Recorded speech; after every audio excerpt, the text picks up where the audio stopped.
Hello and welcome to part 4 of my Scharnhorst build. So in this episode we'll be tackling some of the plastic parts that we need to put onto the hull before we can do the final preparation, sanding and what have you. We do a few more modifications around the rudder and we put the supports into the hull that are going to allow us to put our deck on. So we'll be covering all of that off in this episode. Now, just a reminder, this is a buddy build with Nigel over at Nigel's modelling bench. And we're doing the same build at the same time, but ultimately we'll end up doing it differently. We're doing different periods in time, so we'll have different paint schemes. We're doing using different paint systems. And we're doing slightly different alterations, and where we are doing the same alterations, we're tackling it differently. So there's lots happening over on Nigel's channel that you should check out as well. So with all that being said, I guess we should get on with the build.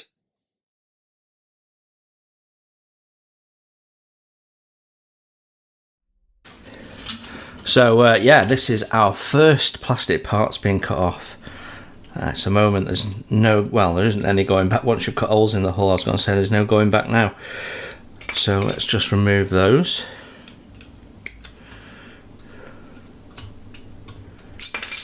And we want to remove these as well.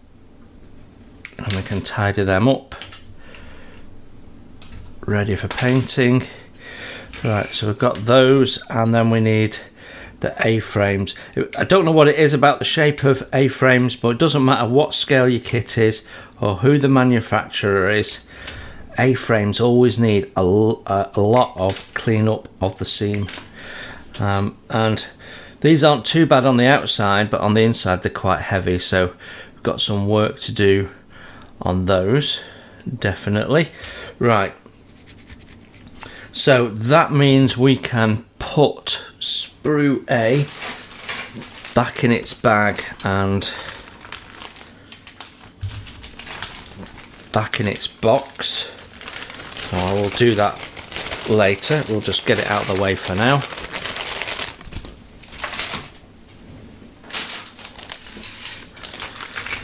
And I've not actually opened this bag because when we did the first impressions of this a couple of years ago, I didn't see the need to look up close at the supports.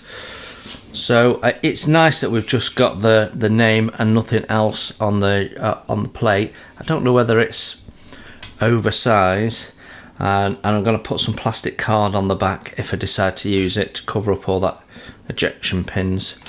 But let's see. Right, before we take them off, I'm just going to write the numbers on them. That'll just make it easier for me. So this one is 4. Oh, decent pen would help.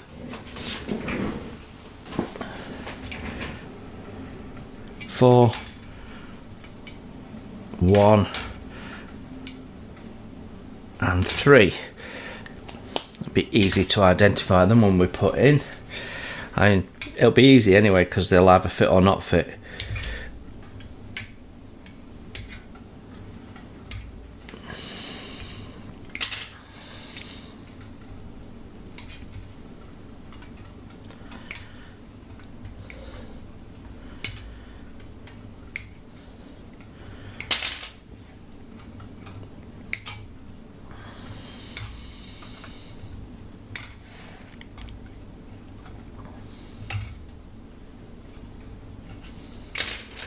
Now, in the interests of saving space and condensing parts as we go, at the moment I've got 3 boxes full of parts, but I want to condense that down as we build, so we don't need all of this anymore. There's only 2 parts left.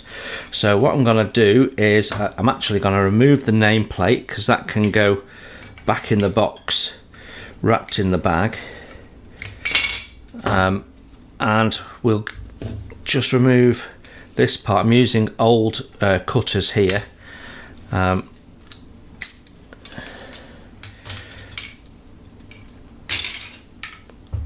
we go, and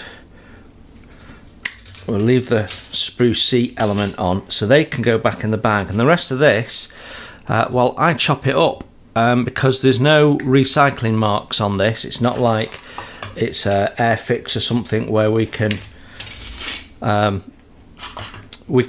leave it all the sprue together and shove it in the recycling. This has got no recycling on it at all, so I can't recycle it, so I chop it up, put it in my sprue bin, and then bin it as I go.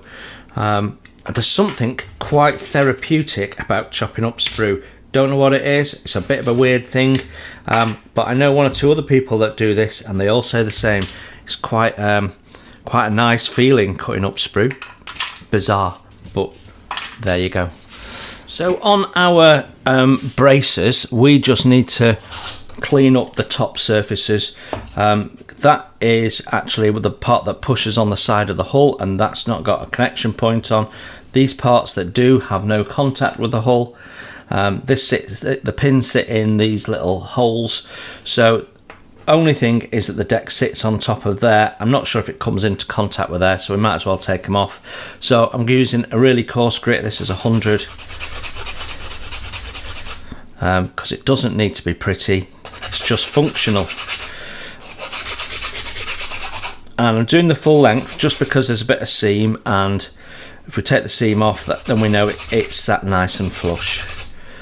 There we go. It's as simple as that. That's all I need to worry about for that. So we will fit that in a minute. I'll clean up these other ones and then I will come back to you in a moment.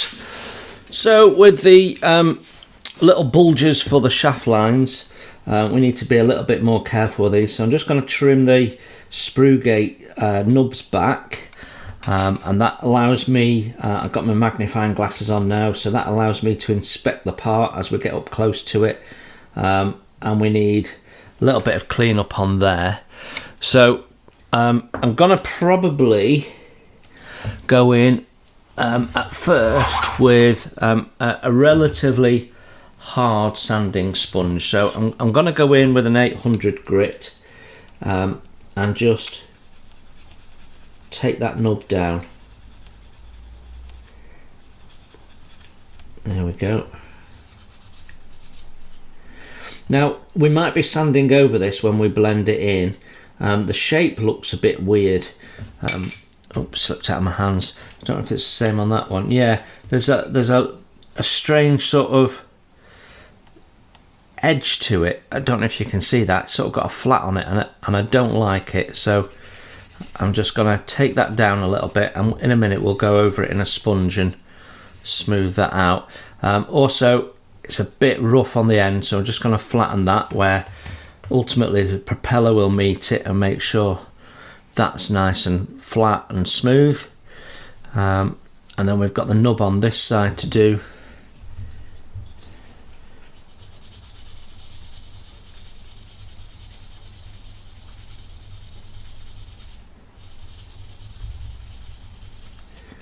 There we go.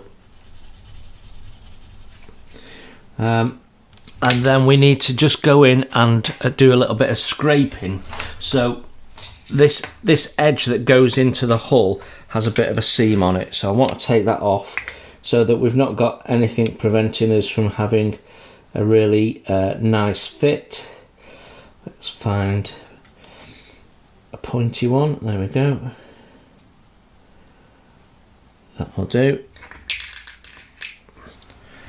So you can use the back of a knife blade for this job, or if you've ever had any Tamiya photo etch, the nickel photo etch, strips of that make great seam scrapers.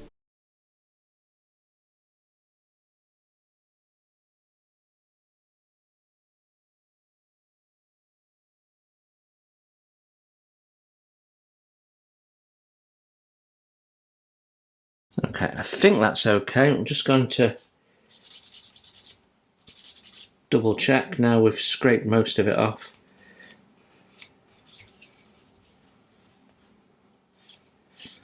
Right, that's ready for dry fitting. So I'm going to clean up this one and then I'll come back to you.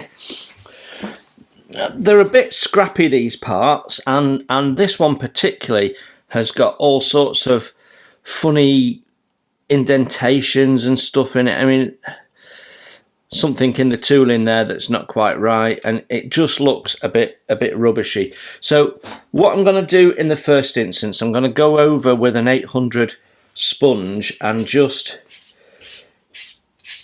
check the shape of it. And when you pass over something for the first time, you can see the high spots and the low spots. So I just want to sort of make sure everything's blended in a little bit.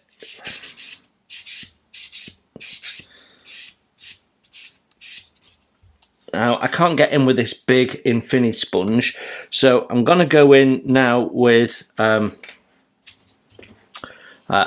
thin sanding stick. This is an 800 grit. It's from Ultimate Modelling Products in the UK, and I can get in there and I can shape that. And what I want to do is just blend that funny shape that's in the surface and just take that out. Now, these are washable, so people laugh at me when I say that I wash my sanding sticks, but you can extend the life considerably by washing the dust off.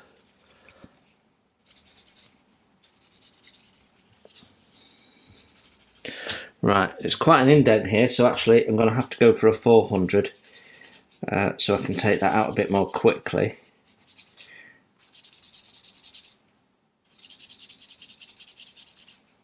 There you go. And we've got a little bit of seam, so we can do that as well.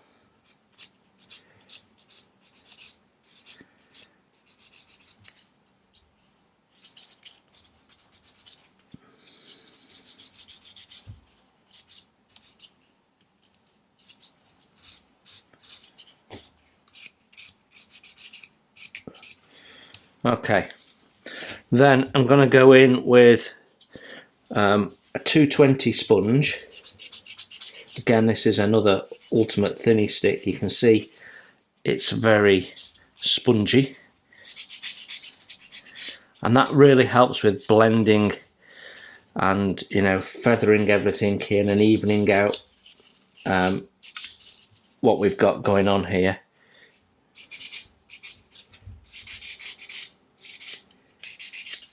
Yeah, that's looking a lot better. And then finally, I'm going to go in with a 3000. So effectively, this is a polishing stick. So 3000 on this side, 12,000 on the other side. So I'm going to take that down.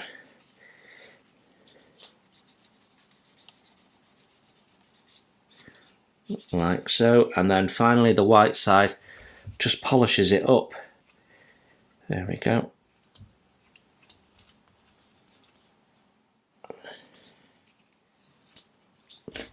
And there we have it. So all that ugliness that had been put in the moulding tool is gone. That is really nice now and ready for priming. So we've just got to insert the part and see how well it fits. So I'm going to clean up the other one and then we'll have a look at the A-frames. Right, A-frames now, and they're always a bit problematic, these things. So we're just going to take out this part from the section in the middle, which is basically to allow it to be ejected, and remove the nubs. So that gets us as close as we can with the sprue cutter. And then we've got to deal with inside here, which is pretty ugly. So we're going to start, I think, with a 400. And that's a bit thicker. That one's thinner, so but it's, yeah, we can do that one, but not the other one. Right, so just take the nubs down and the seam at the same time.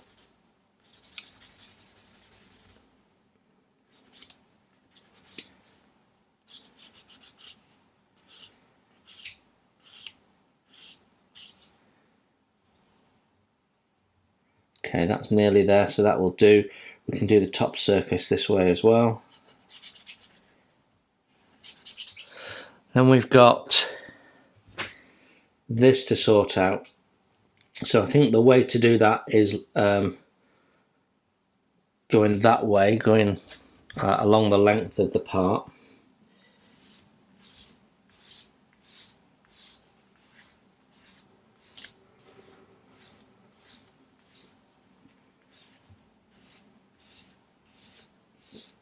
There's quite a step with this seam, so we have to, by going the full length of the part, we can see that we're blending that in. If we've gone that way, we can create a little step in it or a slope in it that we don't want. We want it all nice and smooth along the length and in line, so that's why I'm doing it this way. There's always a reason for doing things the way I do.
There we go.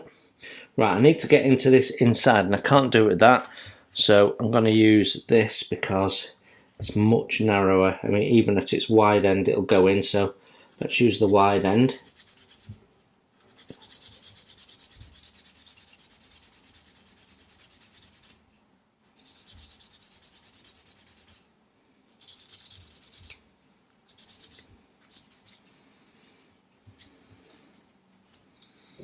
I can't quite get right into the top there, so we're going to scrape. So I'm going to use the back of my knife blade here just to scrape that seam down, and we can then do that in between. So where we've got this in between bit here, I'm just going to scrape and get rid of that seam. I mean, you'll really find it difficult to see, but it's possible. Right, now then, I can't get in to smooth that off with any of my sanding sponges and sticks, so we're going to use a little bit of emery board. So I need to just cut that into shape. The great thing about emery board is you can absolutely do what you want with it. They are really cheap to buy from any pharmacy or supermarket, and you can make them any shape you like. So just going to see if we can get in there now. Yeah, look at that.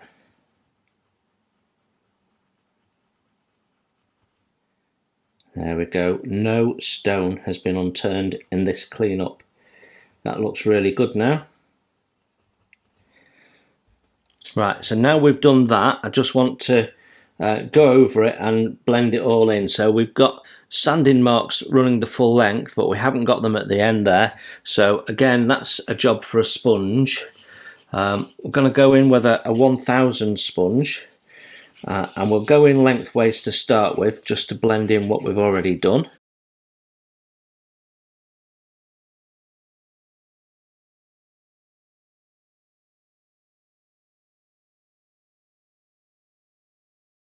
And we can do the sponge over the top surfaces of the supports as well. That'll just get our surface nice and the same. And then we can drop down the grits So this is a 1500 and we'll go in the opposite direction this time.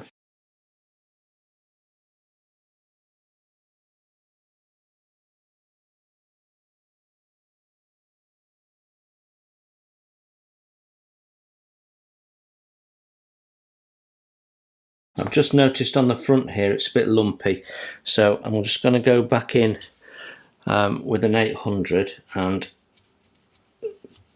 just smooth that curve.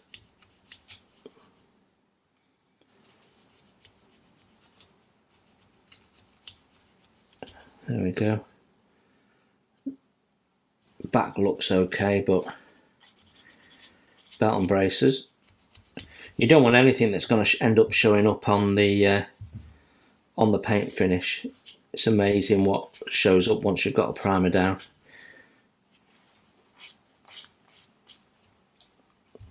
Okay, that is looking good. So we can polish that up now. So 4000 grit.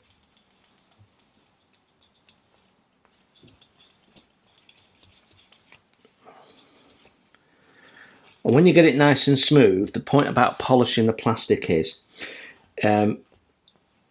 once you polish it up and it's sort of, it's nice and smooth and glossy, the light bounces off it and you can see if there's anything you've missed. So it's a really good way of just checking the quality of your workmanship, if you like. Yeah, and I'm happy that will be sufficient. So the only thing we've got to do is this face. So we have a metal bar that goes out of there and out of there like that. So this is the mating surface for the propeller, so I want to make sure that's nice and smooth. So I'm just going to go in with this 800 grit. Actually, if you lay it flat, yeah. So I just did that long ways, but actually the best way to do it is to go in circles, because it equalises the pressure you're putting on and you're not going to misshape it. There we go. So yeah, you should, I sometimes forget, we're all human, aren't we? But if you go backwards and forwards, what you can do is you can put a bit of a chamfer on each end and put a camber into the shape, and we don't want that, we want to keep it flat. Whereas if you go in a circle, your pressure is being equalised from your fingers, and that'll give you a nice flat surface, which we've got there. So that is my A-frame cleaned up, or one of them. I'll do the other one and then I'll come back to you and we'll look at the rudders. So finally the rudders, and it's a good idea once we've cleaned these up to test fit them anyway and make sure that we're not going to have any issues. We don't want to be messing around trying to make things fit when everything's been painted towards the end of the build. So we've trimmed them off. And this should be a nice easy job.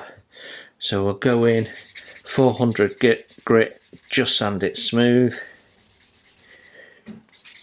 I like to go in a couple of different directions at least. There we go, that's lovely and smooth. We'll have a seam along there, so we'll just run that over the seam. Always go away from your curve, so you don't misshape it. And then we can take the seam out on the top and the nub at the same time.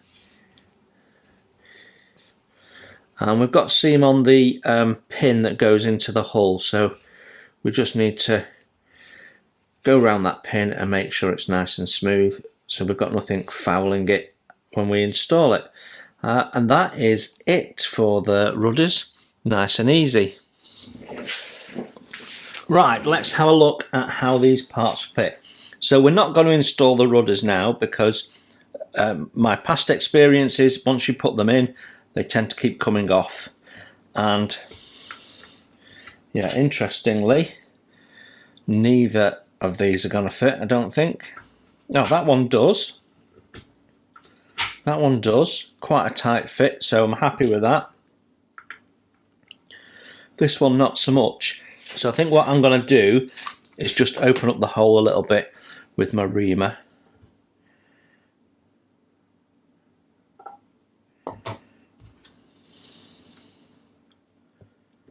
Yeah, still not happy.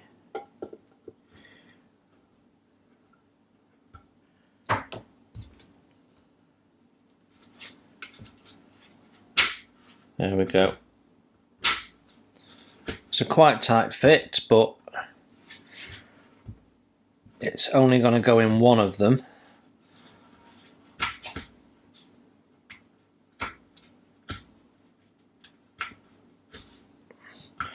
Well, there we go. Question is, will I remember that it can only go in one of them? I think maybe we open this one up a little bit as well. That'll give us a fighting chance for both of them. There you go. Although, oh, they must be handed, because look, they're facing inwards and that's not right. I hadn't noticed that. Well, anyway, they both fit.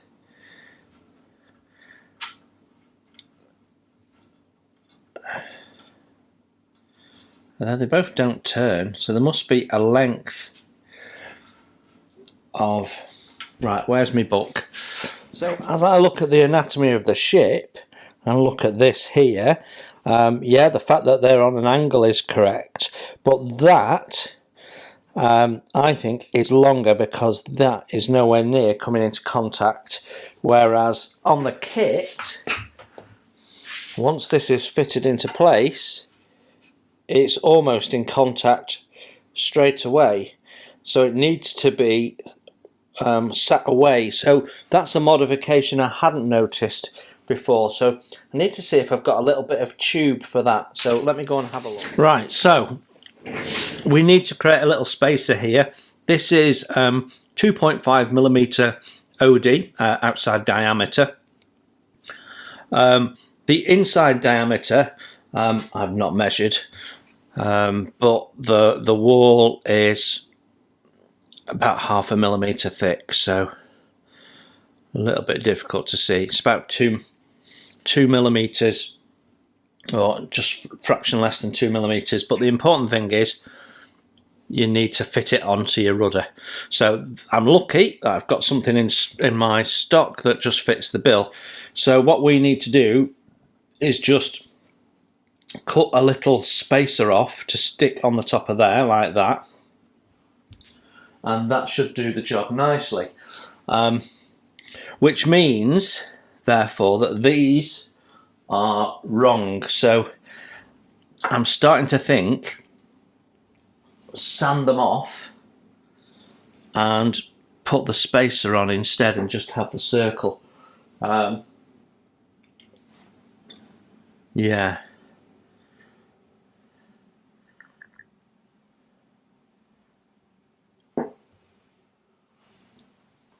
Yeah, I'm not sure really, because this is narrower, so it's going to look wrong if you put it on as a spacer. I wonder about some wider tube and then putting this inside. Let me have a look at that. Well, I've been having a look at the wider tube and I don't think that's going to be helpful. So I think what we need to do is shape this to conform to the shape of the hull there, then sand this off and replace it.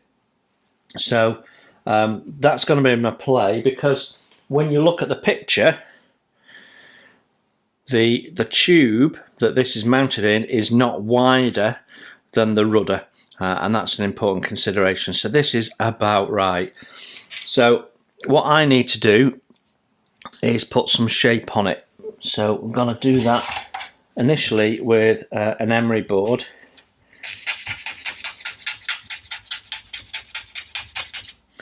Just rough it out to start with.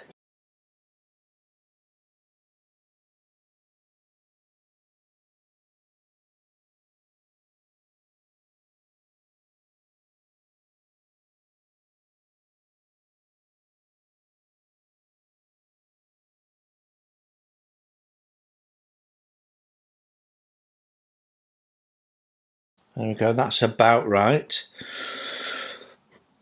And then what I'm going to do is I'm going to cut it oversized to start with, and then we can mark it off. And then when I've made one, then I can use that as a template for the other. So that's way too high, which is good. Let's get that removed, and then we can start work on it. So we'll go in with a file to start with.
What we want is for the right rudder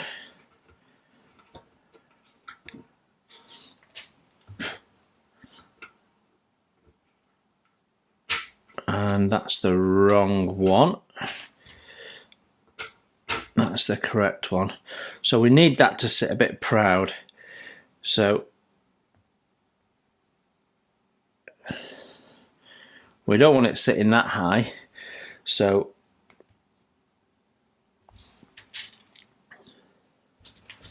I'm just going to finish off this shape now where it meets the hull, because there was a little bit of a step in it.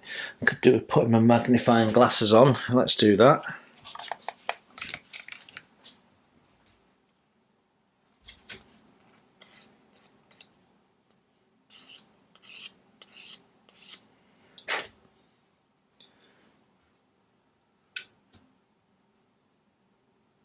There we go.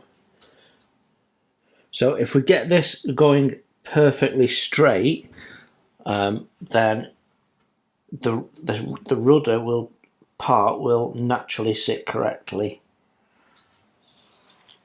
Now the question is, how high do we want it? So I'm going to cut this in half because it's a long way off,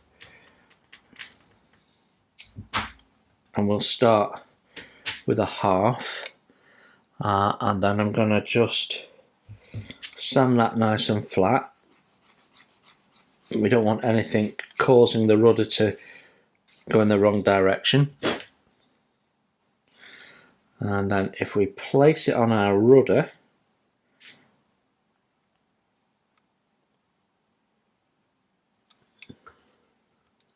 still too high.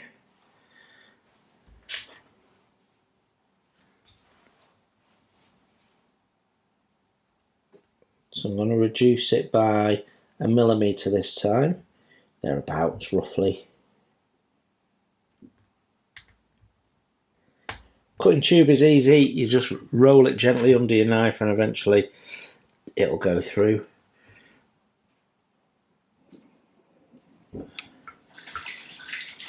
Right, we're getting there now.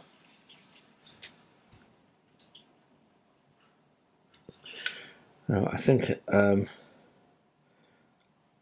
I think we should just be sanding now rather than trimming.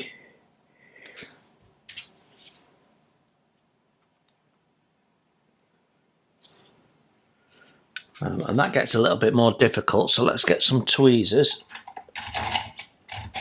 Then we can hold this on the inside like that. And the first thing I want to do is just make sure I've got this nice and flat and even all the way around. And then we take that down like so.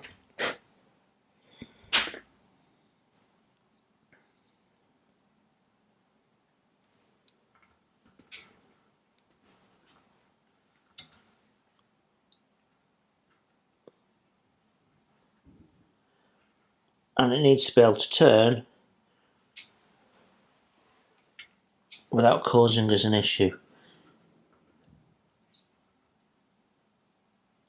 So we're nearly there.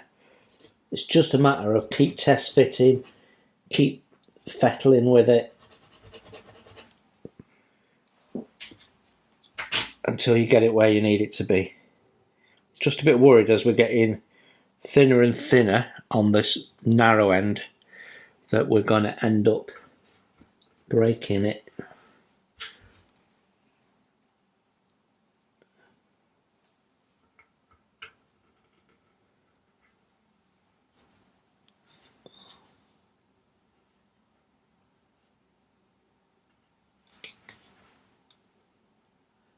Right, I am happy that that is about right.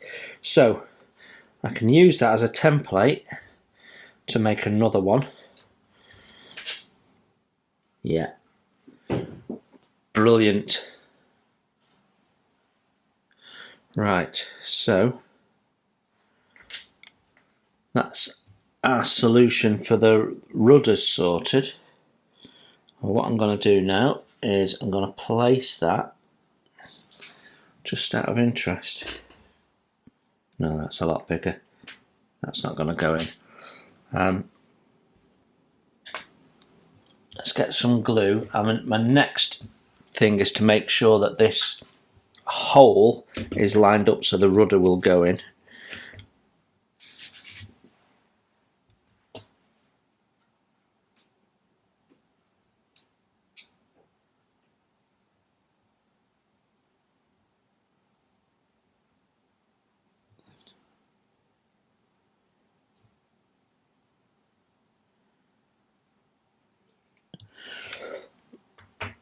I thought that might help me align it, the awl, but it just made it more difficult.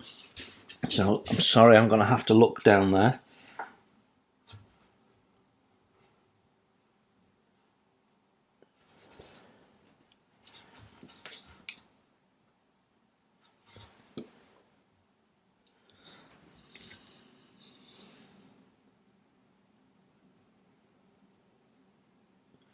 Right, we'll leave that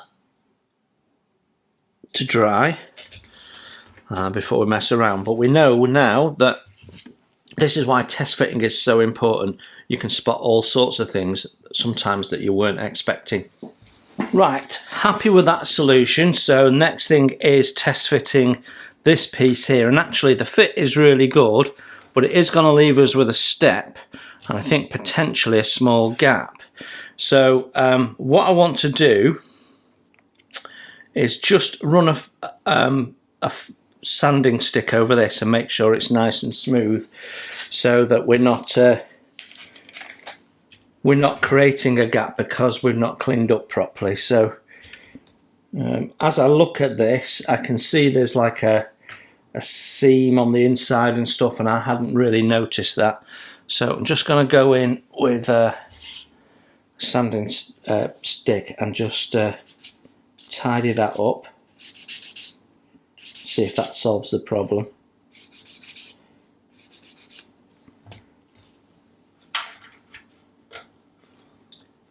Yeah, that's quite tight now.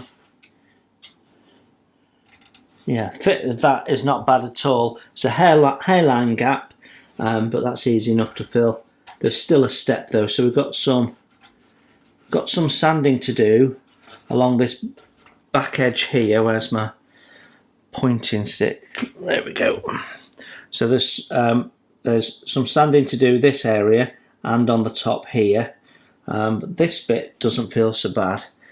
So let's get that glued in, I think. Oh, it's annoying when that happens.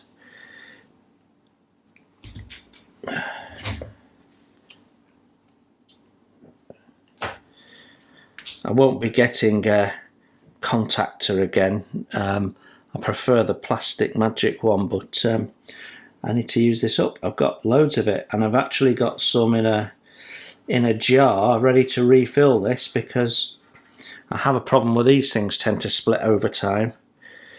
So, right.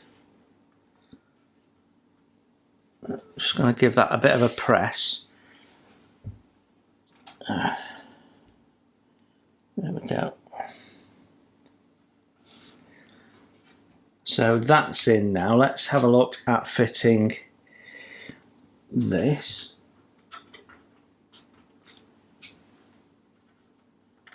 Well, that seems to go in nicely. Let's put our metal rod in and check alignment. There we go. Right, I just need to check on the instructions. The propeller, does it have a pin or doesn't say? I'm guessing we need to leave space for the propeller to go in the end. So what we'll do is we'll glue this in place and then we'll super glue this in place. So let's do that.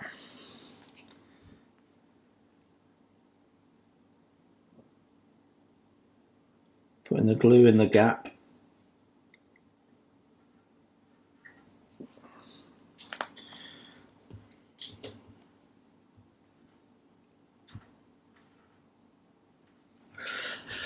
Right, let's glue the metal shaft in. Okay, I'm using this black slow drying CA from MIG. It's horrible stuff. It's genuinely really horrible stuff, but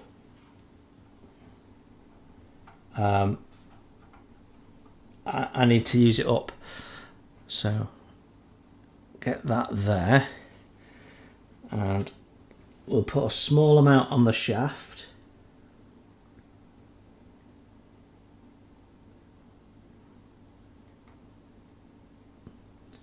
There and there,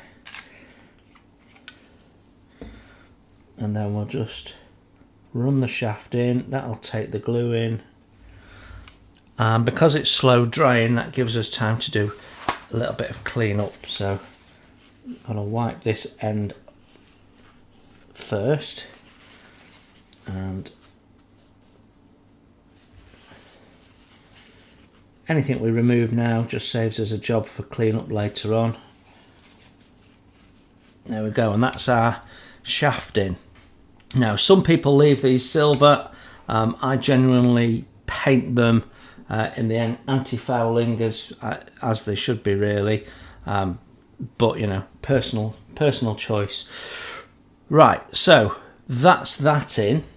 We've got a little bit of seam cleanup to do, and it's probably worth, while we've got the ship upside down, marking that out ready for cleanup. So what I like to do is go over it with a Sharpie, highlight where I've got a seam, and that allows me to get in and clean up, and I know I've not missed anything. So because of the slide moulding process, we've got some seam that we need to remove that goes up there, like so, and then we've got this centre line. And what the black mark does is it helps us know that we've got it sanded down.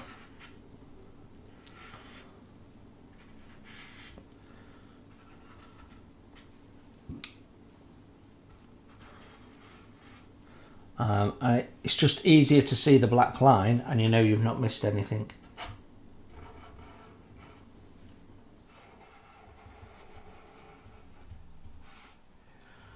There we go. So I'll carry on and do that, and then I'll come back to you when we're ready to install the braces on the inside. Right, whilst the glue is drying on all this stuff at the stern, we can flip her over and put in our braces. So let's have a look at that. So we've got 3 braces to put in total. Brace number 3 goes here in the stern. So I'm just going to dry fit it first and make sure we can get it in. And they actually hold the hull open a little bit because it naturally pinches closed. So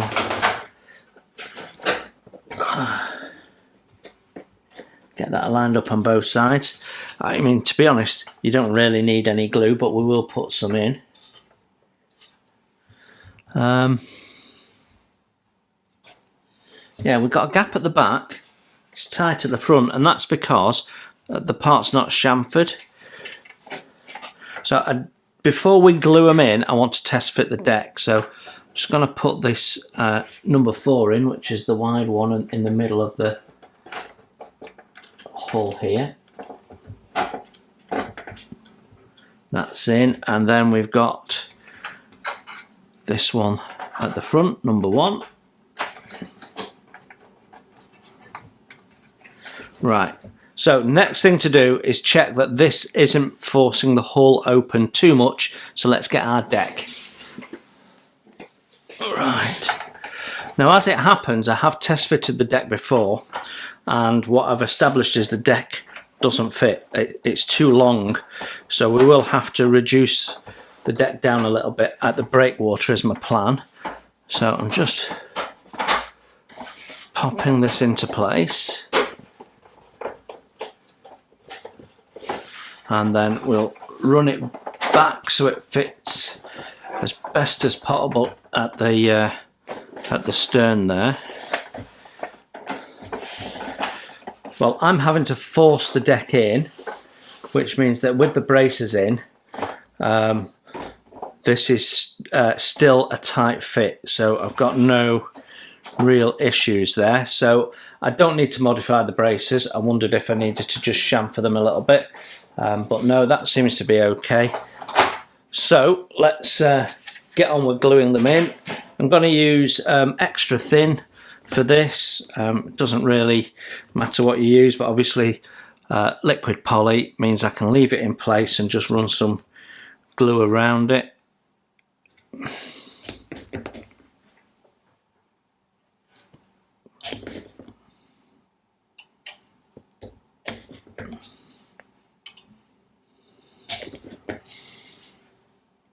Don't need to worry too much because it's the nice tight fit anyway.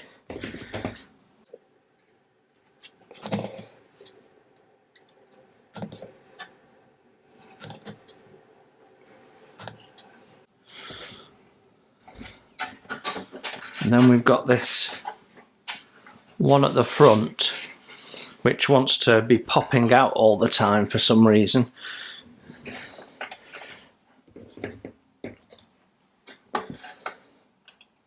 You see how I had to press it back down again then? I think it must just be the shape of the hull. So we might need to just hold this one in place while the glue grabs.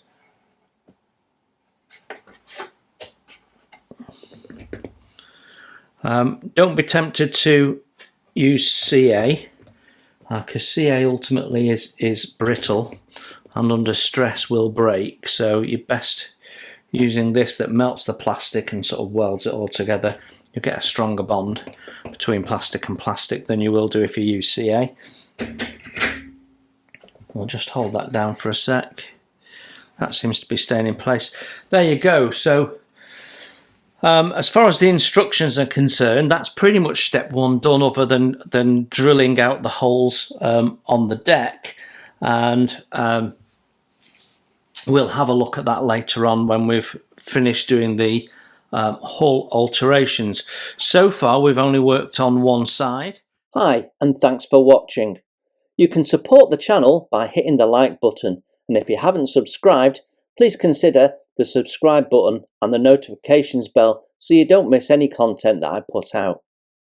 Model Kit Stuff is a self-funded channel, and I don't do membership or Patreon or buy me a coffee. So if you'd like to further donate to the channel and ensure the cameras keep rolling and the content keeps coming, then you can consider making a donation through my PayPal. You'll find a link to that in the text below. You enjoy your modelling, and I'll see you soon.